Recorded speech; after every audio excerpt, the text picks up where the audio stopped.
एक पेड़ पर बंदर रहता था और रोज मगरमच्छ को फल खिलाता था। मगरमच्छ की पत्नी ने कहा, बंदर का जिगर चाहिए। मगरमच्छ ने बंदर को नदी में ले जाकर सच्चाई बताई।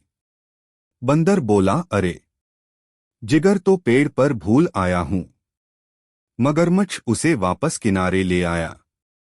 बंदर तुरंत पेड़ पर चढ़ गया और हंसकर बोला, जिगर कभी शरीर से बाहर होता है क्या?